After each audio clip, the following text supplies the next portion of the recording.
할렐루야. 하나님의 영이시다라는 2장을 공부해 보도록 하겠습니다. 요한복음 4장 23절 24절의 말씀이지요. 하나님은 영이시니 예배하는 자가 신령과 진정으로 예배할지니라 라고 나오는 말씀 부분입니다. 그 앞절에 이제 신령과 진정으로 예배하는 부분을 강조하시면서 하나님께서도 그렇게 자기에게 예배하는 자를 찾으신다는 부분을 강조하시면서 하나님의 영이시라, 곧 어느 특정한 공간, 특정한 시간에 한정된 분이 아니라는 그 부분을 말씀하시는 겁니다. 영은 근본적으로 보이지 않죠. 색깔도 없고 냄새도 없고 아무것도 없습니다.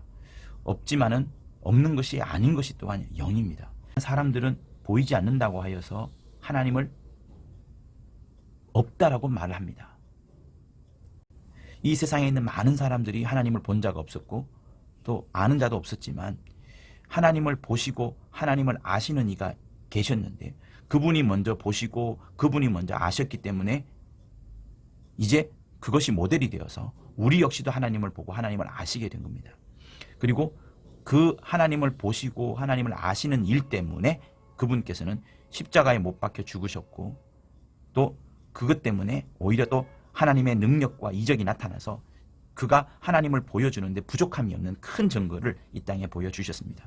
그로 말미암아서 2000년 이전부터 많은 자들이 하나님을 보게 되었고 하나님을 알게 되었고 이제 우리 역시도 하나님을 보고 아는 자로서 예수의 반열에 함께 서 있는 자들이 우리들인 겁니다. 그토록 눈에 보이지 않는 하나님이시지만 그분을 예수를 통하여서 그분을 알게 되었고 그분을 보게 된 그것이야말로 우리는 이제 큰 행운이 아닐 수 없고요. 큰 축복이 아닐 수 없고 이제 이 사실을 알지 못하는 사람들에게 하나님이 영이시라는 사실을 꼭 소개시켜 줘야 되는 것이 우리의 또 임무이기도 합니다. 그 내용들이 나오고요. 자, 그러면서 이런 용어가 나옵니다. 자기 눈의 우상.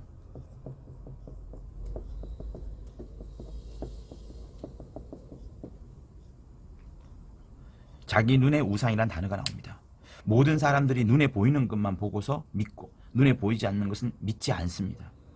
그래서 자기 눈이 하나의 기준이 되고 자기 눈이 우상이 되어서 눈에 따라서 맹종하게 됨으로써 뭘 못 봅니까? 모든 신령한 것, 영적인 것, 곧 하나님과 관계된 모든 것들은 보지 못하고 있습니다. 예수께서 2000년 전에 오셔서 먼저 그가 아시는 분, 그가 보신 분을 우리에게 보여주심으로써 우리를 알게 해주심으로써 우리도 하나님을 보게 되었고 그때 자기 눈의 우상을 깨고서 신령한 눈을 갖게 되었죠. 신령한 눈. 이 신령한 눈으로서 하나님을 계속 바라보고 계속 의지하고 계속 믿고 따라가는 것이 우리의 신앙생활입니다. 그래서 믿는 우리 예수 믿는 우리들도 여전히 육체가 있기 때문에 자기 눈의 우상에 항상 빠질 수 있습니다. 눈에 보이는 것이 전부이고 눈에 보이는 것이 참이라고 생각할 수 있습니다. 그러나 우리는 그것이 아니라 신령한 눈을 소유해야 되는 것. 예수께서 만물을 바라보신 것처럼 예수께서 특별히 하나님 아버지를 바라보신 것처럼 그런 신령한 눈을 가져야 된다는 것을 말씀을 하고 있습니다. 그래서 이 2장의 앞부분은 우리가 신령한 눈을 가져야 된다는 것, 자기 눈의 우상에 빠지지 말아야 되는 부분을 말씀을 하시고 그리고 그 이후부터 하나님이 왜 영이신지, 하나님이 영이신지 무엇인지에 대해서 시몬은 설명을 하고 있습니다. 자, 자기 눈의 우상에 빠지게 되면 또 한 가지로 뭐가 나오게 되냐면 경건주의에 빠질 수 있어요. 눈에 보이지 않는 하나님에 대해서 알지 못하니까 눈에 보이는 것이 전부가 되어서 보이지 않는 하나님을 알지 못하니까 보이는 사람들 앞에서 무엇을 하게 됩니까? 외식에 빠지게 됩니다. 마음속에 있는 신령한 양심, 우리 속에 있는 신령한 양심, 진정한 믿음에 대해서 알지 못하니까 경건주의에 빠져서 외식하는 그런 자들도 여러분 많습니다. 우리 역시도 하나님을 온전히 전적으로 만나지 못하면 이 경건주의에 능히 빠질 수 있습니다. 이거는 굉장히 무서운 무저갱이에요. 계속해서 이적에 빠지게 됩니다. 그러니 여러분 우리에게 이 신령한 눈을 소유한다는 것이 얼마나 중요한지, 눈에 보이지 않는 하나님을 볼 수 있다는 것, 눈에 보이지 않는 하나님을 의지할 수 있다는 것, 눈에 보이지 않는 하나님 앞에 모든 것을 갖다 드릴 수 있고 맡길 수 있다는 것이 얼마나 큰 축복인지 우리는 정말 알아야 하는 겁니다.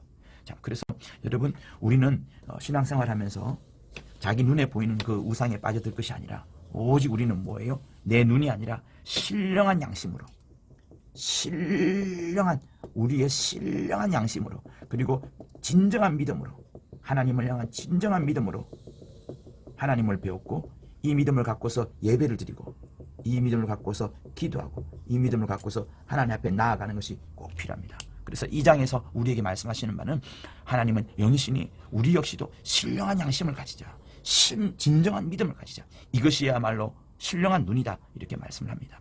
그리고 또 저 같은 목사님들에게 하시는 말씀은 복음을 전하는 자들이 말씀을 귀로 듣는 여러 성도들 앞에서 그들의 영을 일깨워야 된다는 것. 그들의 영을 일깨워야 된다는 것을 시몬은 말씀하고 있습니다. 그래서 영을 일깨우려면 또 어떻게 해야 되는지 목회자 스스로가 먼저 신령해야 된다는 것을 말합니다. 그래서 사랑하는 성도 여러분, 저도 그렇고 여러분들도 그렇고 우리 모두가 다 자기의 영혼을 일깨울 수 있도록 자기의 영을 일깨울 수 있도록 신령한 눈을 소유하고 늘 하나님의 말씀에 깨어있도록 그래서 신령하고 충만하고 성령으로 충만한 여러분이 되실 것을 간절히 부탁을 드립니다. 자, 이렇게 해서 이 33쪽까지의 설명이 넘어가는 것이고요. 33쪽부터 이제 본론적인 부분이 들어갑니다.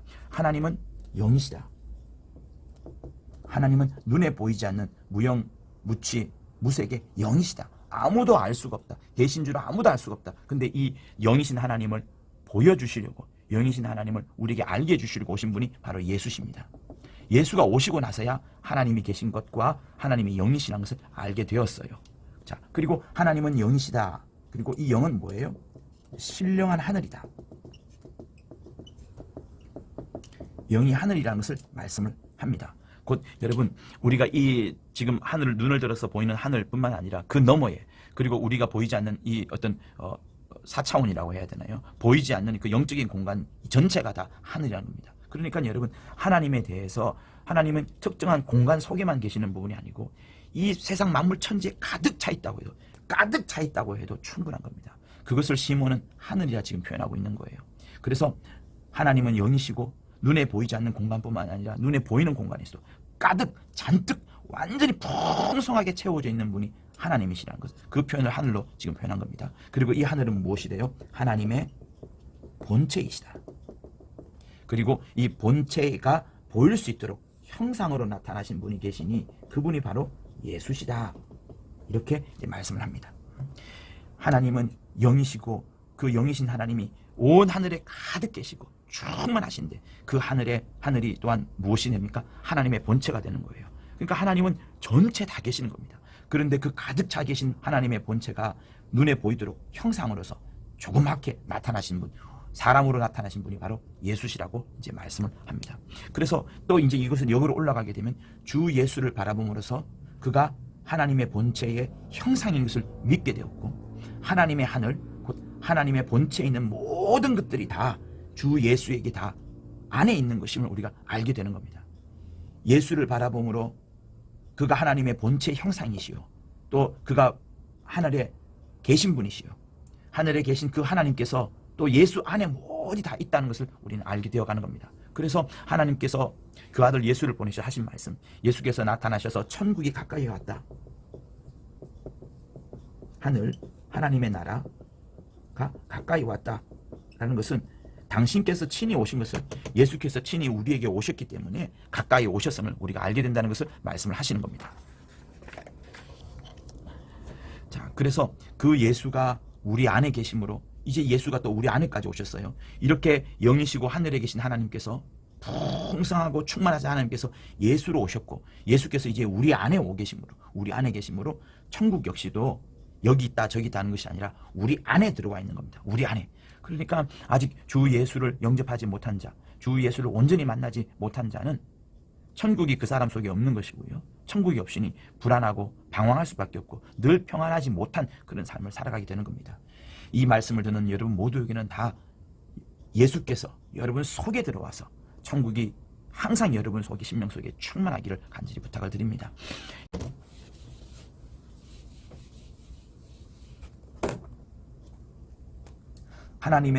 하나님의 본체 형상, 곧 하늘 전체라고 해도 되시는 분이 이제 본체 형상으로 예수께서 우리에게 오셨어요. 예수께서 우리에게 오시고 예수께서 이제 하늘로 올라가셨습니다. 하늘로 올라가신 다음에 성령을 우리 안에 보내주셨습니다. 성령이 우리 마음에 들어옴으로써 우리의 마음이, 우리의 심령이 이제 하나님을 모시는 하나님의 성전이 된 겁니다. 그래서 이제 우리가 어떻게 되는 것이에요? 우리 안에서 성령의 열매가 나타나서 하나님의 성품과 하나님의 속성이 계속 우리 안에 있을 뿐만 아니라 우리에게서 흘러나갑니다. 그래서 그것이 성령의 열매가 되는 것이고요. 그뿐만 아닙니다. 성령의 능력으로서 우리 안에 있던 귀신들이 쫓겨나갑니다. 이것을 주께서는 무엇이라 말씀하시냐면, 내가 성령을 힘입어 귀신을 쫓아내는 것이면 하나님의 나라가 이미 너희에게 임하였느니라, 이렇게 말씀하십니다. 곧 다시 말하면 성령의 능력으로 귀신을 쫓아낸다는 것은 하나님의 나라가 우리 안에 임하셨다는 것을 우리가 능히 알게 된다는 것을 말씀하시는 겁니다. 마태복음 12장 28절에는 이 말씀은 매우 우리에게 그러므로 중요하신 말씀이 되는 겁니다. 자, 이렇게 해서 거의 맞먹으려 해야 되는데요. 다시 한번 시므온은 2번, 3번 내지 반복을 하시지요. 하나님은 영이시고 영은 하늘이요, 하늘은 하나님의 본체이시고 하나님의 본체는 진리요, 진리는 말씀이요, 말씀은 생명이요, 생명은 빛이요, 빛은 자유라는 것을 분명히 깨달아야 된다. 그가 바로 예수 그리스도시다. 이렇게 말씀을 합니다. 여러분, 하나님의 나라가 우리 안에 벌써 들어와 있고 우리 또한 하나님의 나라에 들어가 있는 겁니다. 하나님의 나라가 벌써 우리 안에 들어와 있고 우리 또한 하나님의 나라 안에 들어가 있는 겁니다. 이것은 침례를 통하여서, 침례를 받음으로써 우리가 하나님의 본체 속에 들어와 있는 것과 똑같은 겁니다. 그래서 침례가 중요하다라고 말씀을 하시는, 사랑하는 성도 여러분, 우리에게 하나님의 나라의 시민권이 주어져 있습니다. 정말로 하늘을 소유한 것이 우리입니다. 그리고 우리는 하나님 속에 들어가 있습니다. 우리는 하나님 품 속에 있습니다. 하나님의 본체 속에 들어가 있는 겁니다. 그래서 이런 믿음을 가진 자, 이런 확신을 가진 자는, 하나님의 나라의 시민권을, 확신을 가진 자는 두려움도 없고요, 담대함을 가지면서 끝까지 어떠한 환난 속에서도, 어떠한 사태 속에서도 하나님을 참으로 사랑하는 자가 바로 우리가 되는 겁니다. 그래서 사랑 안에 두려움이 없어지고요, 온전한 사랑이 모든 두려움과 형벌을 다 쫓아내는 것이니, 여러분, 주 예수의 풍성한 사랑 안에 또 거하시고 또 거하는 여러분이 되실 것을 예수 이름으로 부탁을 드립니다. 이상으로 2장을 마치도록 합니다. 아직까지 어려운 부분은 나오지 않았어요. 4장 정도부터 나올 것 같습니다. 꾸준히 읽어주시고 함께 따라와 주시면 감사하겠습니다.